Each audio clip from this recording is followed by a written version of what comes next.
Wassalamu ala sayyidina Rasulillah wa ala alihi wa sahbihi wa man wala. Subhanaka la ilma lana illa ma 'allamtana innaka antal alimul hakim. Allahumma salli wa sallim ala sayyidina Muhammadin al-fatihi lima ughliq wal khatimi lima sabaq nasiril haq bil haq والهادي إلى صراطك المستقيم وعلى حق قدره ومقداره العظيم تحية مباركة تحية وسلاما تحية عاطرة السلام عليكم ورحمة الله وبركاته. الحمد لله وشكر لله والصلاة والسلام على سيدنا رسول الله وعلى آله وصحبه ومن والاه. Segala puji bagi Allah Subhanahu Wa Taala yang telah menghimpunkan kita pada pagi ini, pagi hari cuti, bukan pagi Minggu, bukan pagi Sabtu, bukan pagi Ahad, tapi pagi cuti umum. Yang mana pagi ini saya sebenarnya tinggal di Taman Keramat, dekat area Ulu Kelang sana. Datang ke sini sebenarnya dah banyak kali dijemput oleh Al-Fadil Ustaz Said, tapi memandangkan tak ada masa lagi, akhirnya hari ni dapat juga di apa ya dipanggil dapat juga diculiknya saya untuk datang ke sini. Alhamdulillah.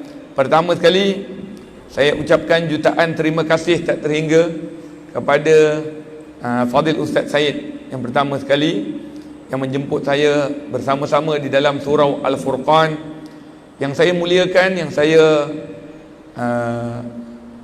rasa hormat dan rasa tingginya kepada seluruh penduduk di kawasan ini, dan terutama sekali pengerusi surau Jumaat Al-Furqan Tan Sri Ahmad Faisal bin Talib, dan juga kepada semua yang hadir di sini.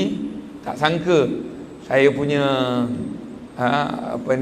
Bilal, dengar nampak tadi Bilal itu iaitu ada kaitan dengan ahli keluarga saya, tapi kira bau-bau kacang.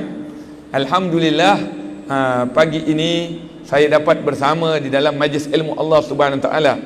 Memang apabila saya dijemput untuk datang ke sini, apabila Ustaz Said mengatakan apa tajuk, saya kata memang saya nak kaitkan dengan siapakah ia Nabi Allah Isa alaihi salam, dan bagaimanakah kisah Nabi Allah Isa alaihi salam, dan apakah kaitan Nabi Allah Isa alaihi salam dengan Nabi Muhammad sallallahu alaihi wasallam, dan apakah kaitan Nabi Isa alaihi salam dengan umat Nabi Muhammad sallallahu alaihi wasallam. Sedangkan kita semua umat Nabi Muhammad sallallahu alaihi wasallam, tetapi kita kena ingat juga kita adalah hamba Allah Subhanahu Wa Taala, yang mana apabila kita hamba Allah Subhanahu Wa Taala, kita ada berkaitan dengan bapa segala manusia, iaitu Nabi Allah Adam alaihi salam. Bertepatan juga dengan kita yang duduk di negara Malaysia, yang ada hamba Allah Subhanahu Wa Taala, tetapi mereka sudah tersasar ataupun menyeleweng daripada agama yang sebenar. Inna dina indallahil Islam. Allah Subhanahu Wa Taala telah menyatakan sesungguhnya bagi Allah Islam adalah agama. Maka tidak ada agama lain.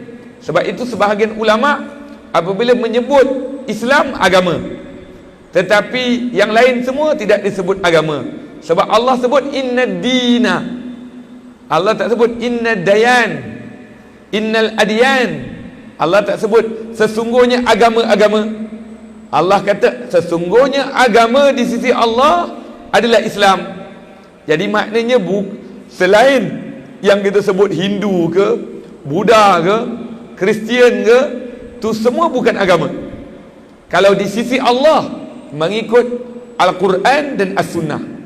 Dan kita melihat di dalam As-Sunnah disebutkan millata Ibrahim Hanifa. Millata Ibrahim Hanifa maknanya agama. Millah itu pun dipanggil agama. Millatu Ibrahim, agama Nabi Allah Ibrahim alaihissalam, agama yang lurus. Kenapa? Apakah kaitannya? Sebab pertama sekali saya terpanggil juga untuk mengambil ayat-ayat Al-Quran. Boleh minta izin ambilkan Al-Quran? Sebab surau ni, surau Jumaat ni namanya Al-Furqan. Jadi Al-Furqan maknanya dinisbahkan nama lain bagi Al-Quran. Al-Quran mempunyai banyak nama. Seperti mana nama Allah, banyak nama. Nama syurga, banyak nama. Nama Nabi Muhammad, banyak nama. Jadi kata ulama, al-ismu alal musamma, nama itu diberikan dengan sebab namanya. Maksudnya ada niat di sebalik nama tersebut. Jadi bila kita sebut nama yang banyak, nama Allah, walillahil asmaul husna fad'uhu biha, dan bagi Allah ada nama-nama yang baik. Masa saya belajar di Hadramaut, di Yaman dulu, memang kita ada satu zikir pagi.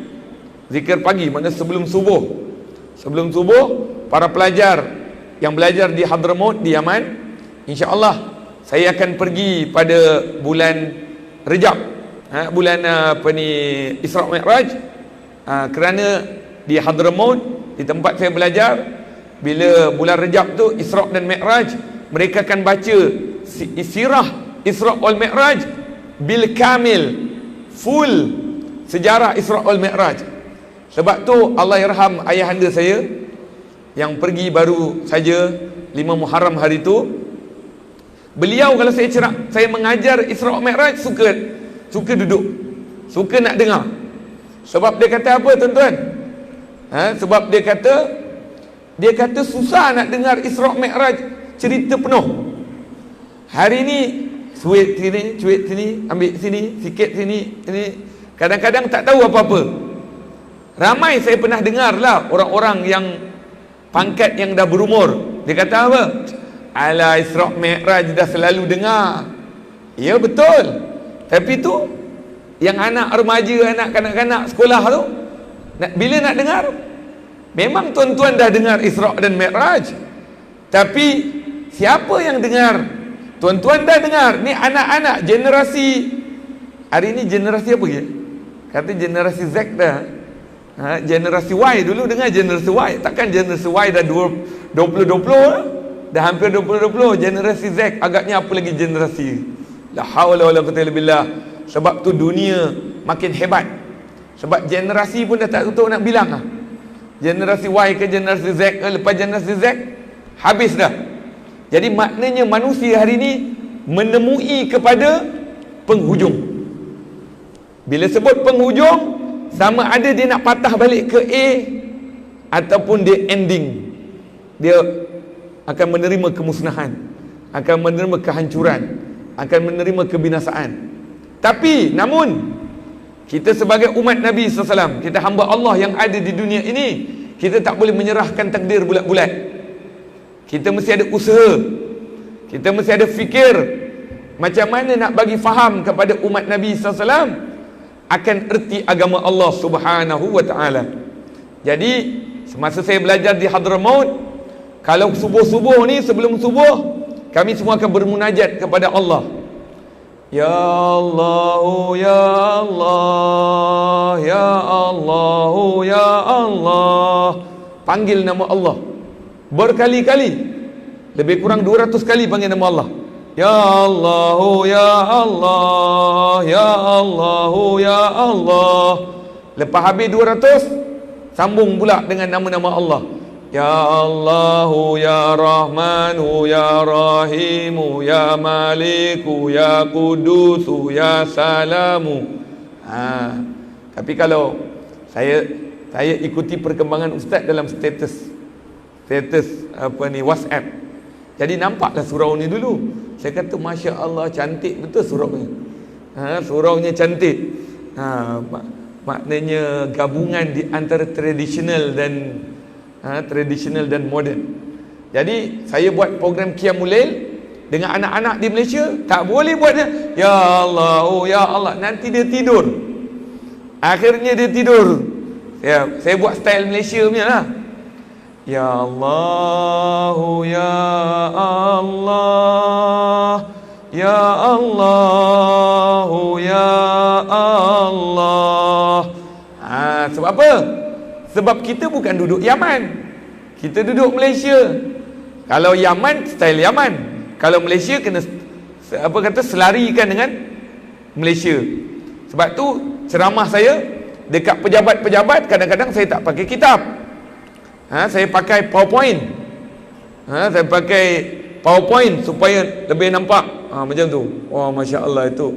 Itu kalau budak-budak tengok menarik. Kalau mengajar macam ni, silap hari bulan, budak-budak dia berkata, ya betul Ustaz, betul. Lain kali dia pun tidur. Macam mana kita dengar khutbah hari ni lah tuan-tuan. Saya tak cakap puan-puan, sebab perempuan tak dengar khutbah. Cuba tengok orang dengar khutbah. Orang dengar khutbah yang paling banyak mengangguk. Mengangguk maknanya ngantuk. Sebab tu kadang-kadang kita rasa sedih. Ada sebagian orang yang bekerja, dia nak tidur, dia datang masjid. Dia datang masjid sebab apa? Dia kata sembahyang Jumaat kan boleh tidur. Pelik. Ada ke sembahyang Jumaat boleh tidur? Orang sembahyang Jumaat lagi kena semangat. Sebab tu di dalam kitab Bidayatul Hidayah, Imamul Ghazali rahimahullah ta'ala sebut, sebelum hari Jumaat, siapkan pakaian kamu yang untuk solat Jumaat. Siapkan pakaian kamu berwarna putih. Ni bukan saya cakap, ni Rasulullah yang cakap. Rasulullah kata, ahabbus siyab ilayya fi yaumil jum'ah saubul bid. Pakaian yang paling aku suka memakai hari Jumaat iaitu warna putih.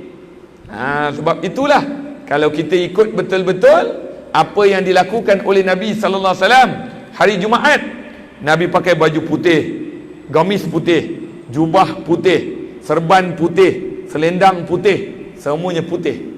Nabi SAW pakai untuk menghidupkan apa yang disukai oleh Nabi sallallahu alaihi wasallam. Lalu Rasulullah SAW mengatakan, apa Rasulullah sebut? Rasulullah sebut, barang siapa menghidupkan satu sunnahku dalam kerosakan umatku akan memperolehi pahala mati syahid. Allahu Akbar. Pahala mati syahid. Macam mana pahala mati syahid? Pakai baju, pakai jubah, pakai songkok, pakai kopiah, dapat pahala mati syahid? Itu yang Allah beritahu kepada Nabi Muhammad SAW. Jadi tuan-tuan dan perempuan yang pakai kopiah, syahid. Pakai jubah, syahid. Pakai seluar, syahid. Rasulullah pakai seluar, tapi Rasulullah pakai seluar untuk naik kuda. Naik kuda kalau tak pakai seluar, kalau pakai kain gombang, pakai kain pelekat, alamat nanti takut tercobot kain. Baik. Jadi maknanya sunnah Nabi sallallahu alaihi wasallam. Dalam satu riwayat yang lain, Rasulullah SAW mengatakan, barang siapa menghidupkan satu sunnahku di zaman kerosakan umatku, dapat 100 pahala mati syahid. Baik. Hari ini saya nak kongsi tentang riwayat Nabi Isa alaihissalam. Kenapa saya kaitkan dengan Nabi Isa alaihissalam? Sebab saya nak kaitkan apa yang berlaku di akhir zaman. Dan saya nak kaitkan juga siapakah Nabi Isa alaihissalam. Kerana hari ini kita cuti umum sebab apa? Sebab ada fahaman yang mengatakan Nabi Isa lahir pada bulan ini. Maknanya bulan Disember, 25 Disember, dikatakan Nabi Isa lahir. Mengikut dalam periwayatan para alim ulama, memang Nabi Isa alaihissalam lahir di dalam musim sejuk. Sebab Nabi Isa alaihissalam lahir ketika mana ibu Nabi Isa, Sayyidatina Maryam alaihissalam. Sayyidatina Maryam, kalau kita ingat kisah Sayyidatina Maryam pun pelik juga. Ibunya pelik, bukan pelik, ajaib. Seorang wanita yang dimuliakan oleh Allah Subhanahu Wa Taala lahir kerana asalnya nazar seorang ayah, nazar seorang ayah untuk melahirkan anak lelaki. Hunalika da'a Zakaria rabbah.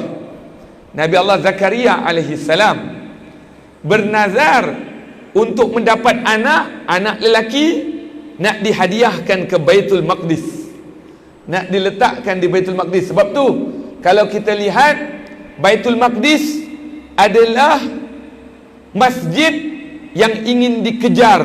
Bukan ingin dikejar, maknanya ingin diperolehi oleh tiga, kalau saya sebut agama lah supaya dipahami, tapi kalau ikutkan dalam hati kita, tak ada. Hanya agama Islam adalah agama yang sebenar. Tapi sebab saya nak cakap, nanti kan tak faham, tiga agama yang ingin merebut Masjidil Aqsa. Pertama, iaitu Yahudi. Kedua, Nasrani. Ketiga, Islam. Tapi sebenarnya sebelum Yahudi, Islam. Sebelum Nasrani, Islam. Betul ke tidak? Sebab Yahudi mempunyai banyak nabi yang disebut Bani Israel. Allah pilih para nabi yang banyak berada pada keluarga ataupun berada kepada Bani Israel. Jadi Bani Israel bangga kerana mereka mempunyai nabi yang ramai. Disebabkan itu, mereka mengatakan kami adalah kaum yang paling mulia di sisi Tuhan, di sisi Allah. Maka akhirnya mereka mendabik dada mengatakan, sampai hari ini kaum Yahudi mengatakan mereka paling mulia sebab mereka mempunyai banyak nabi. Tapi sebenarnya itu semua, saya alhamdulillah, Tan Sri, alhamdulillah, tuan-tuan semua, saya ni sebenarnya ada platform dakwah saya sendiri yang saya buat. Di antaranya saya buat forum. Saya buat forum penyatuan hati Melayu, Cina, India. Ramai bila saya cakap macam ini, sehinggakan kerajaan yang sebelumnya pun ingin mengambil saya punya modul, iaitu menggabungkan antara Melayu, Cina, India, Muslim. Pertama sekali saya gabungkan Melayu, Cina, India, Muslim untuk kita memperbincangkan tentang kemasyarakatan kita yang ada di Malaysia. Betul tak kita di Malaysia ini ada Cina, kaum Tionghoa? Betul tak kita ada Hindia? Maka kita berbagai bangsa. Jadi macam mana kita yang berbagai bangsa ni nak cuba merapatkan ukhuwah yang dulu sebelum kita merdeka kita boleh duduk sama? Kalau tak percaya tengok cerita kartun apa, kartun Lat kartun. Kan boleh campur tu Cina, India. Tengok Upin Ipin pun buat cerita. Tapi sebab dia nak tackle, dia tackle budak dia tackle. Sebab dia nak bagi tahu kita dah duduk sini. Ala kulihal, saya bukan nak cerita tentang perkauman, tidak. Saya nak ceritakan sebab kita ni ada pepatah Melayu mengatakan, di mana bumi dipijak, di situ langit dijunjung. Waktu baru-baru ni saya dengan Dr. Anwan Seng, beliau mewakili kaum, maknanya beliau orang Cina, jadi cakap bahasa Cina. Bukan cakap bahasa Cina, maknanya cakap orang kata berkaitan dengan kaum Cina. Lepas tu India, saya gabungkan. Saya pernah himpun bersama Ustaz Muhammad Fitri Perkim. Dulu kita buat dekat saya Berjaya. Saya pernah buat dekat Masjid Al-Bukhari. Jadi saya buat itu cerita tentang, sebab kita Muslim semua. Saya belum sentuh kepada non-Muslim. Sebab bagi saya kurang suka dengar perbandingan agama. Saya suka letak penyatuan agama. Maksud penyatuan agama, maknanya di mana titik pertemuan yang boleh kita jumpa di dalam agama Hindu, di dalam agama Buddha. Ada, sebenarnya ada titik pertemuan. Hatta Kristian ni ada titik pertemuan. Bukanlah maknanya saya kata semua agama sama, jangan salah sangka. Sebab kita nak tarik orang Kalau kita dah sebut berbeza, tak ada dia nak duduk dengan kita. Sebab itu kalau kita ingat ketika mana Nabi Muhammad SAW, ingat sejarah. Sebab tu saya memang kalau orang tanya, Ustaz nak suka bawa topik apa? Saya kata sejarah. Sebab sejarah ni lah satu benda yang boleh membentuk jati diri. Sejarah lah yang boleh membentuk jati bangsa. Sejarah boleh mengingatkan kita kembali apa yang pernah dilakukan oleh orang-orang sebelum kita. Sebab tu Buya Hamka pernah mengatakan, kalau nak rosakkan sesuatu bangsa, rosakkan sejarahnya. Maknanya ubah, manipulate, ubah kisah sejarah, maka bangsa dah tak tahu sejarahnya. Sebab itu saya kalau cerita dalam agama, saya tak tinggal sejarah bangsa. Sebab tu saya akan kata, siapa Tok Kupaloh, siapa Tok Kenali, siapa Raja Haji Fisabilillah, siapa Raja Ali Haji, siapa Kiai Haji Muhammad Qoribun. Ini semua kalau orang Melayu kata Melayu tapi sejarah bangsa tak tahu, malu mengaku Melayu. Kita kata kita Melayu tapi tak tahu cerita ulama-ulama bangsa. Kita tak tahu. Baik. Apa yang berlaku ketika mana Nabi Muhammad sallallahu alaihi wasallam menyuruh siapa? Menyuruh sahabat Nabi untuk pergi ke Habsyah. Ingat tak? Habsyah. Masa Rasulullah punya umat kecil sikit, tak ramai, selalu dihentak, selalu dikacau, selalu diganggu, selalu ditindas oleh orang Quraisy, kafir Quraisy. Jadi apa Rasulullah suruh? Rasulullah kata, pergi kamu ke Habsyah, kerana di sana ada raja yang adil. Ingat tak? Itulah kalau saya buat program dekat sekolah, saya buat PowerPoint, saya tunjukkan cerita yang Rasulullah hantar sahabat Nabi Zaid pergi ke sana. Alah, sikit je, tak ramai je, mungkin dalam 8 orang je pergi ke sana. Itu pergi hijrah lah, tapi bukan hijrah bersama Rasulullah SAW. Jadi bila jumpa, pertama saya tanya kepada tuan-tuan dan perempuan, sebab kita orang Malaysia, kita orang yang ada raja, betul? Kita orang yang ada raja kan? Okey, dengar tak Rasulullah kata apa? Pergi ke sana, Habsyah, kerana di sana ada raja yang adil. Apa maknanya? Maknanya Islam iktiraf raja. Tiba-tiba kita hari ni, anak bangsa sendiri, orang Melayu sendiri, tiba-tiba apa gunanya sultan ni? Tak payah sultan. Sedangkan dulu kita terima sultan, kita terima raja, hari ni kita nak buang. Maka berhati-hati dengan percakapan, berhati-hati dengan perkataan. Yang sepatutnya bukan buang, tapi didik, bimbing, ajar. Macam mana dulu seorang ulama daripada Hadramaut, ini sejarah ya, jangan saya tak tipu sejarah ni. Ulama ni datang ke Gunung Jerai. Siapa orang Kedah? Siapa orang Kedah angkat tangan? Gunung Jerai tahu? Gunung Jerai. Gunung Jerai datang seorang ulama daripada Hadramaut, namanya Syekh Abdullah Al-Qumairi. Datang ke sana mengislamkan Praong Mahawangsa. Masa itulah dinamakan Kerajaan Kedah Tua. Dan semasa telah diubah nama tu, ingat, nama tukar apa? Muzaffar Shah. Kita pelik tak?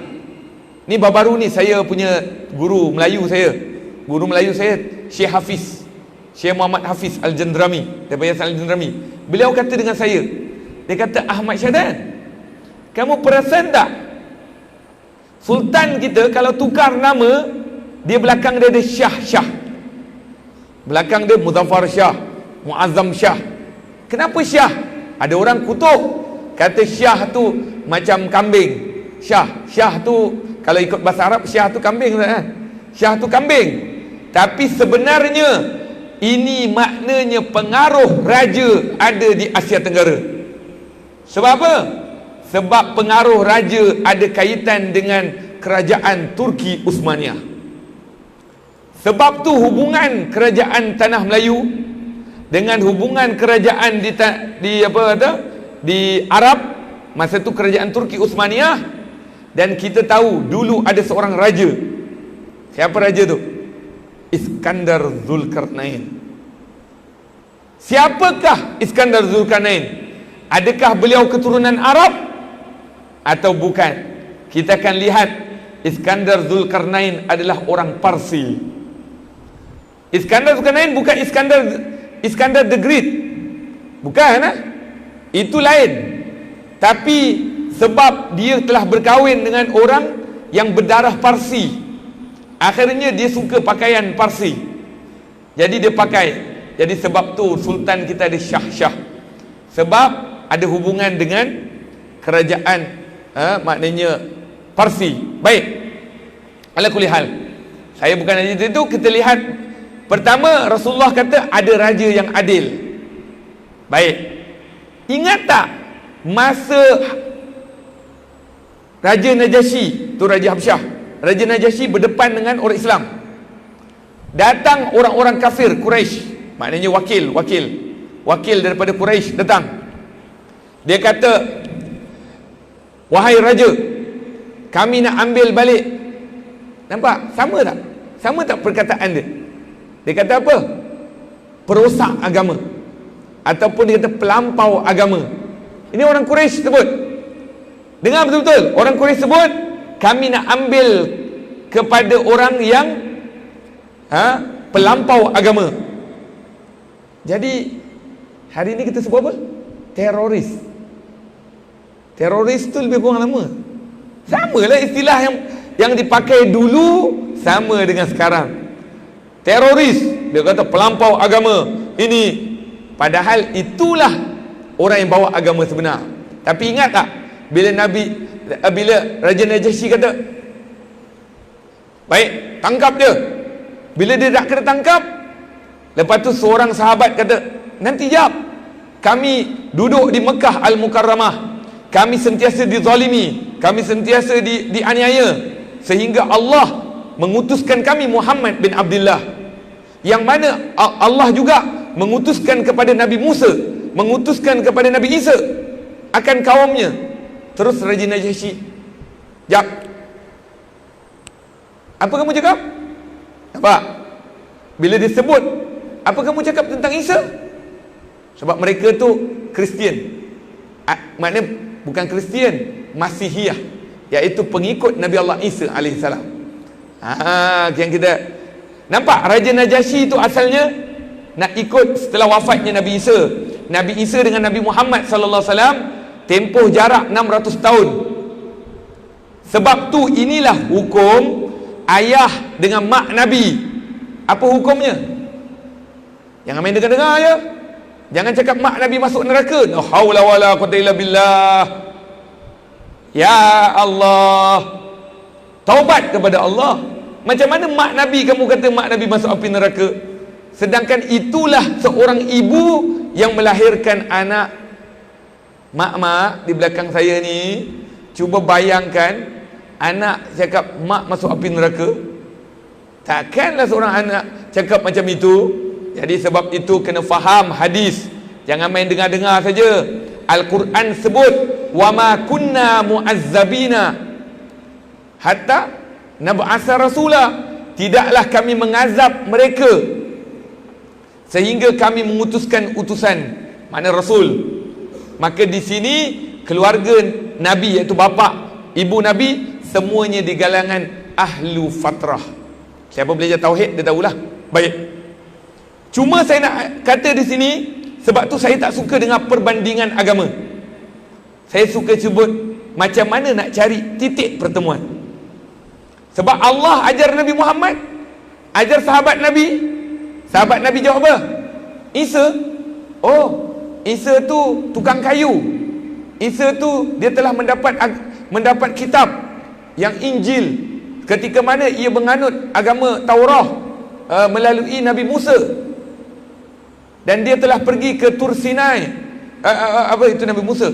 Dia telah mendapatkan 40 hari. 40 hari dia telah berpuasa sehingga kan dapat Injil. Lepas tu dia apa Nabi kamu bawa? Nabi kami bawa Al-Quran. Apa yang ada dalam Al-Quran? Ya, dalam Al-Quran menyebutkan tentang kisah-kisah Nabi yang terdahulu. Di antaranya dalam Al-Quran menyebut Nabi Musa, Nabi Isa, Nabi Ibrahim, Nabi Hud, Nabi Saleh, Nabi Lut. Terus dia pusing. Cuba bacakan kami tentang Nabi Isa. Baca ayat Quran. Baca ayat Quran.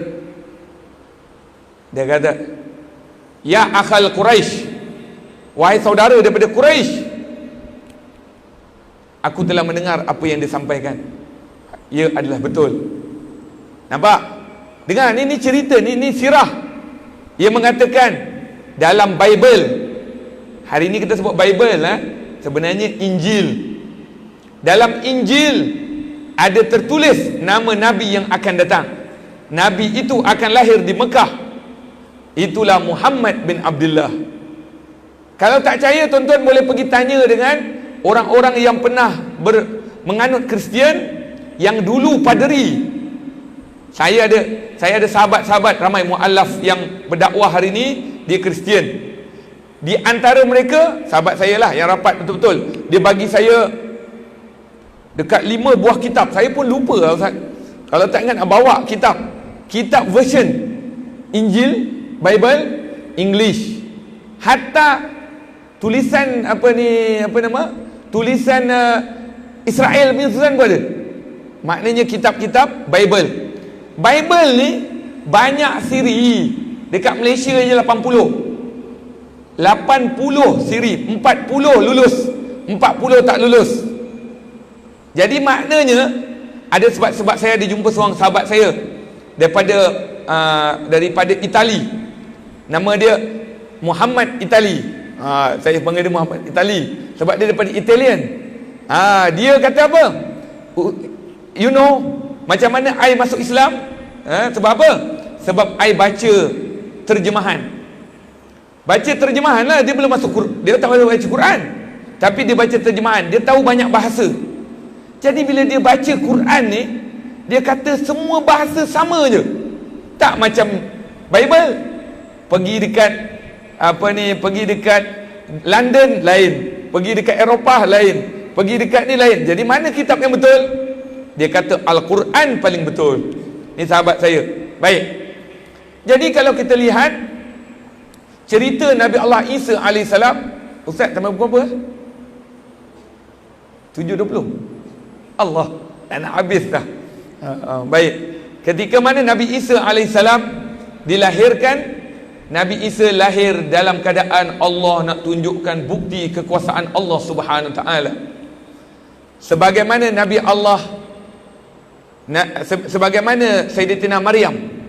Sayyidatina Maryam ibu kepada Sayyid Nabi Isa. Sayyidatina Maryam lahir tanpa Sayyidatina Maryam lahir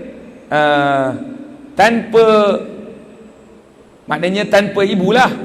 Sayyidatina Maryam lahir tanpa ibu. Tanpa ibu. Maksudnya lahir yang mana tidak ada seorang lelaki yang menyentuhnya. Maknanya tak ada orang lelaki yang menyentuhnya. Yang Nabi Isa tidak ada lelaki. Yang ini tiada perempuan.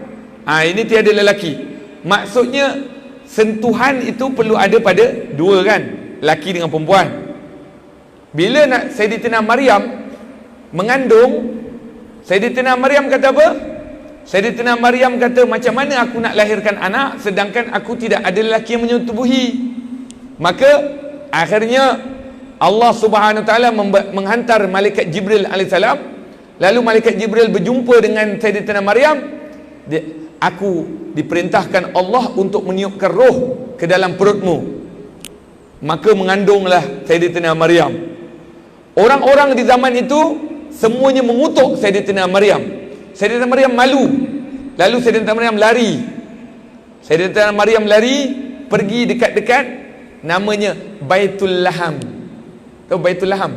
Hari ini sebut Bethlehem. Itu nama bahasa Arab, Baitul Laham. Baitul Laham maknanya rumah daging. Apa rumah daging? Makna tempat potong daging. Itulah tempat lahirnya Nabi Isa alaihissalam.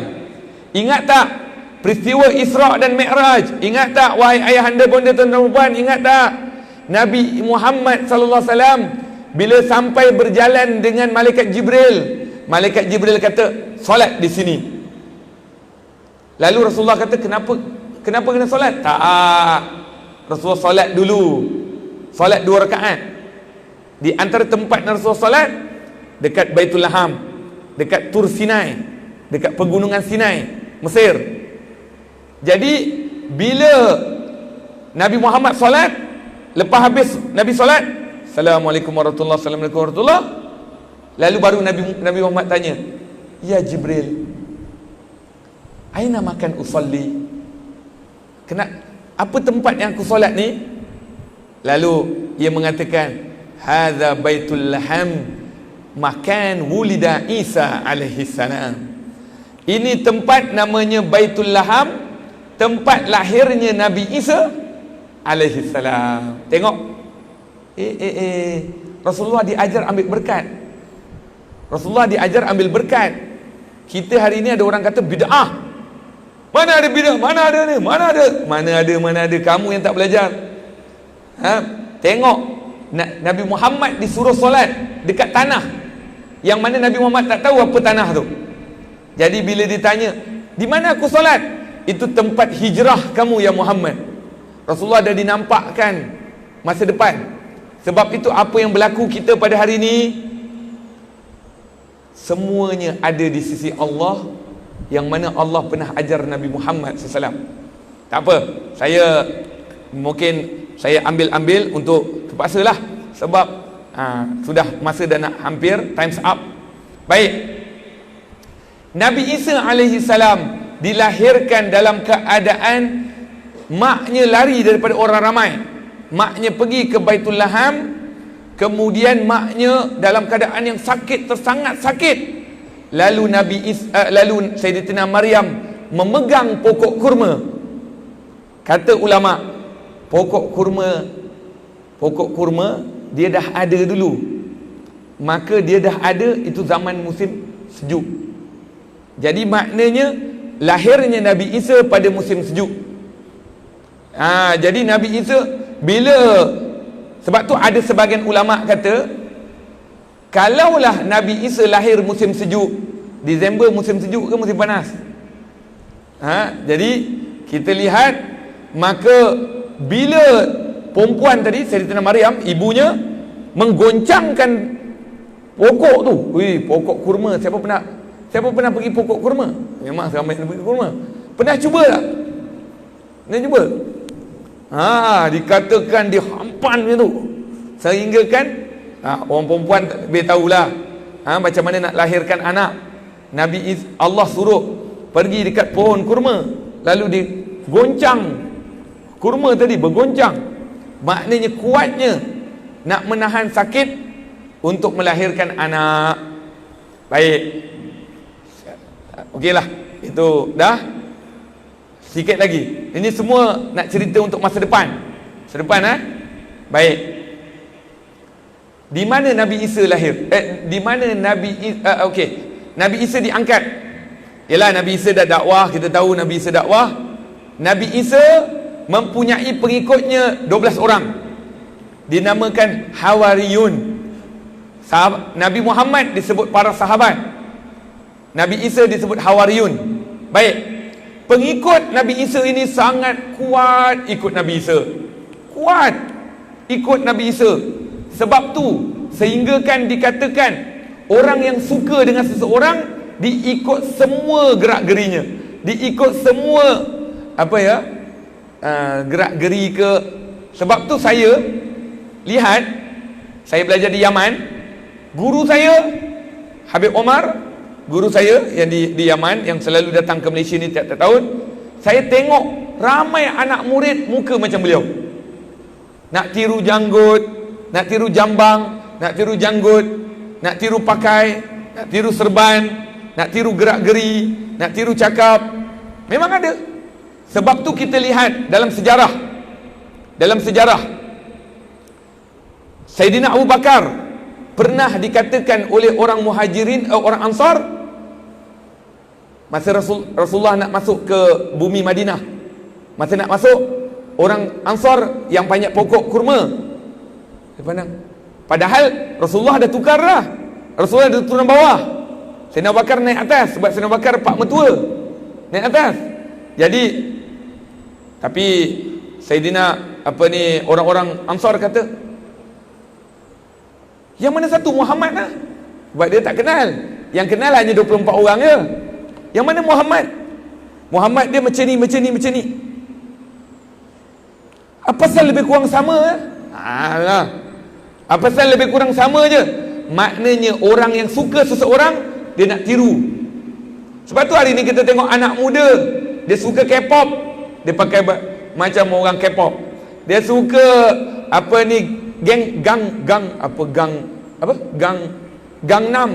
Gangnam Style. Habis hari raya pun nak Gangnam juga. Apa punya orang Melayu ni, lagi raya pun nak Gangnam. Tak percaya buka YouTube, tulis Gangnam hari raya, ada nenek-nenek pun Gangnam juga. Nenek, atuk, makcik semua nak Gangnam juga. Inilah dia. Kita ni suka sangat ikut trend. Baik. Jadi Allah, hai masa dah cemburu saya. Jadi Nabi Isa alaihi salam dikatakan pengikutnya muka banyak yang sama. Maksudnya sama. Baik. Tapi nanti dulu, ini lagi berat. Setiap Nabi kebanyakannya ada orang macam ni. Termasuklah umat Nabi Muhammad SAW. Tahu apa dia?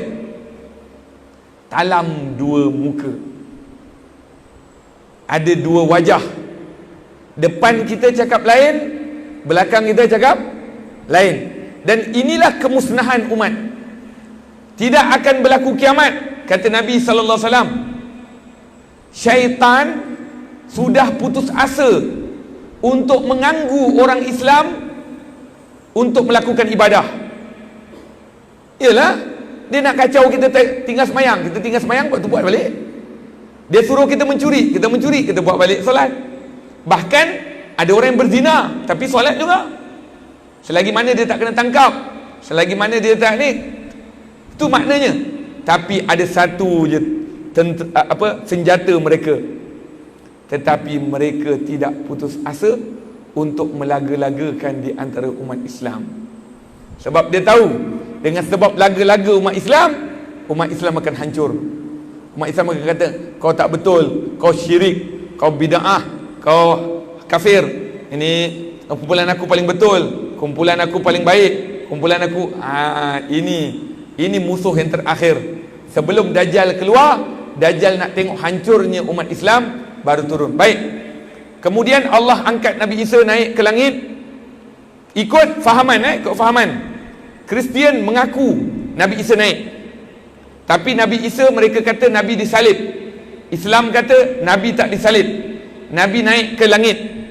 Nabi Isa naik ke langit. Terus yang berubah itu adalah pengikutnya yang Allah samakan mukanya. Tapi Kristian kata Nabi Isa disalib dulu, baru naik ke langit dan akan turun. Dua-dua agama ni sama. Dua-dua agama ni sama.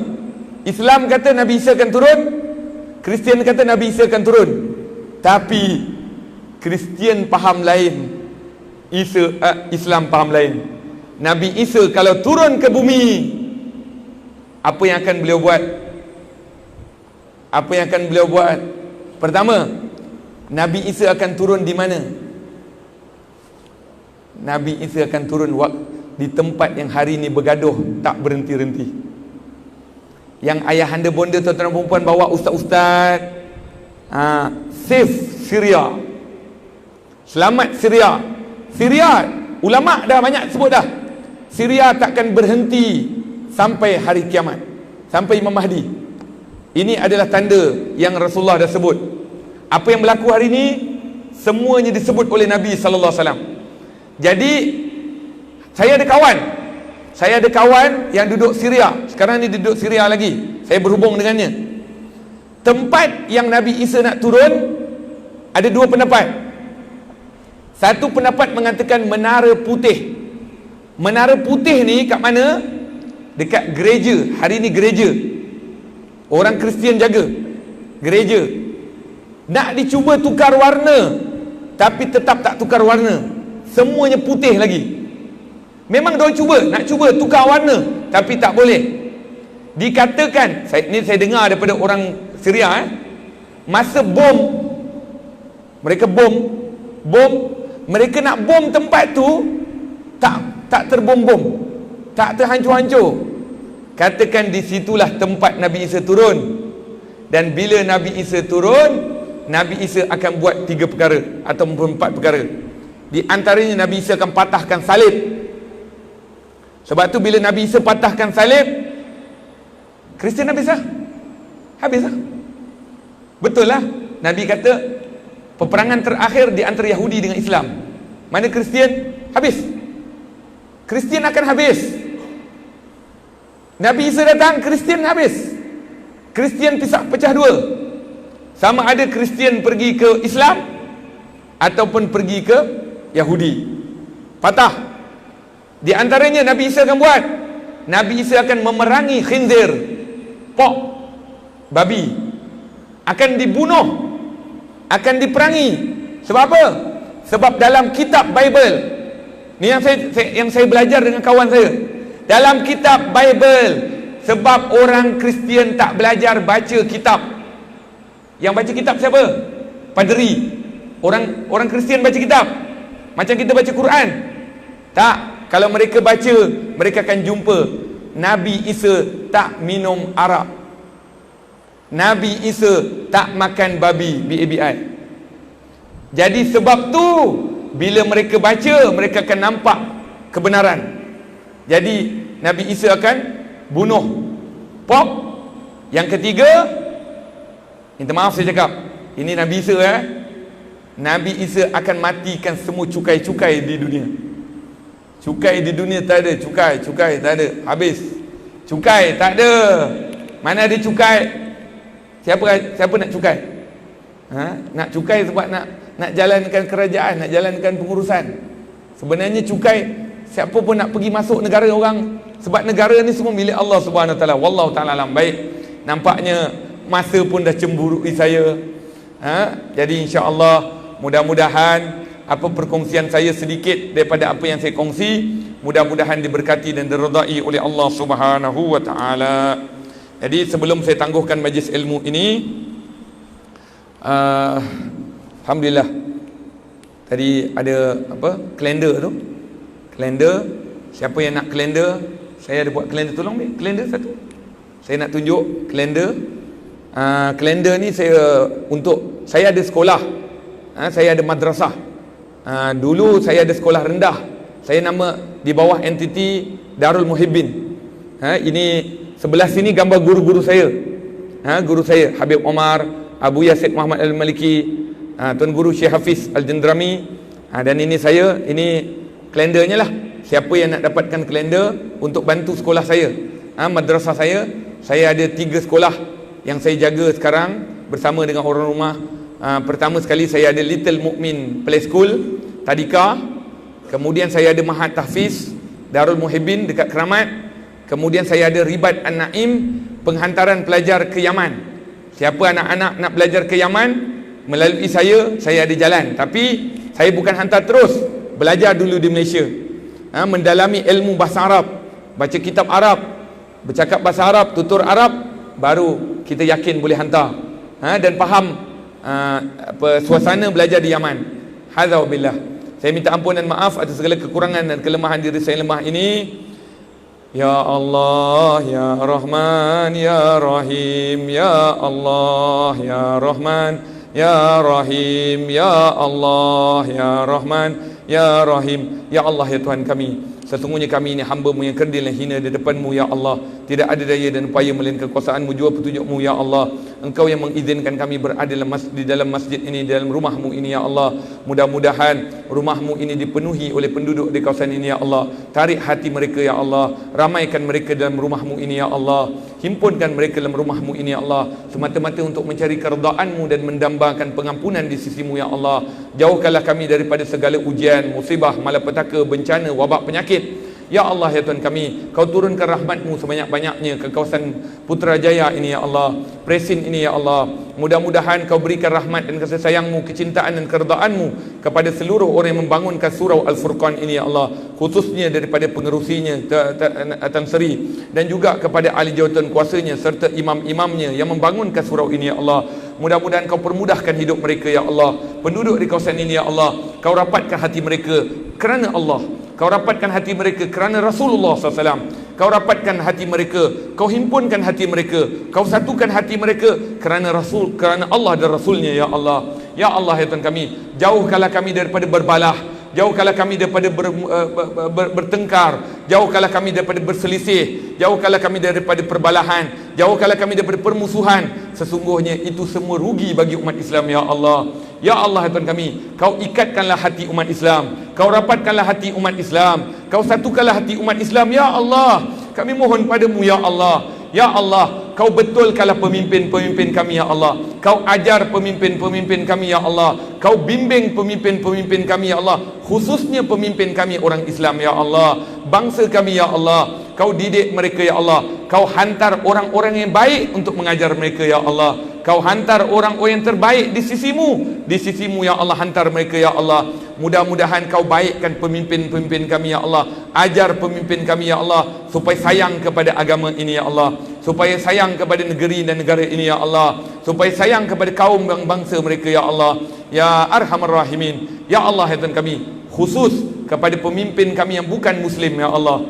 Mudah-mudahan Kau berikan hidayah kepada mereka ya Allah. Kau beri kecampakkan hidayah kepada mereka ya Allah. Engkau mampu buat ya Allah. Engkau telah memberikan hidayah kepada Abu Sufyan, Kau telah memberikan hidayah kepada Hendon, Kau telah memberikan hidayah kepada Wahsy. Semuanya Engkau mampu buat ya Allah. Kami mohon kepadamu ya Allah, satukanlah hati umat Islam seluruhnya ya Allah. Rabbana atina fid dunya hasanah wa fil akhirati hasanah wa qina adzabannar.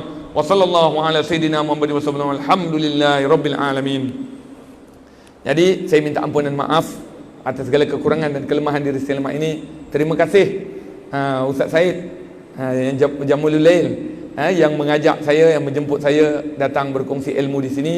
Saya minta ampun dan maaf kalau ada sekiranya kekurangan, kesilapan, kelemahan yang ada pada diri ini. Memang diri ini lemah banyak, cuma Allah saja yang mencukupnya, Allah saja yang menutupnya. Segala aib saya Allah saja yang tahu. Saya minta ampun dan maaf atas segala kekurangan dan kelemahan diri saya lemah ini. Terima kasih sekali lagi kepada penduduk di sini yang menjemput saya di sini. Insya-Allah saya memang ada berhasrat kalau boleh saya nak berkongsi ilmu di kawasan seluruh Putrajaya, kalau sekiranya ada izin daripada orang Putrajaya. Hadza wabillahi taufiq wal hidayah. Assalamualaikum warahmatullahi taala wabarakatuh.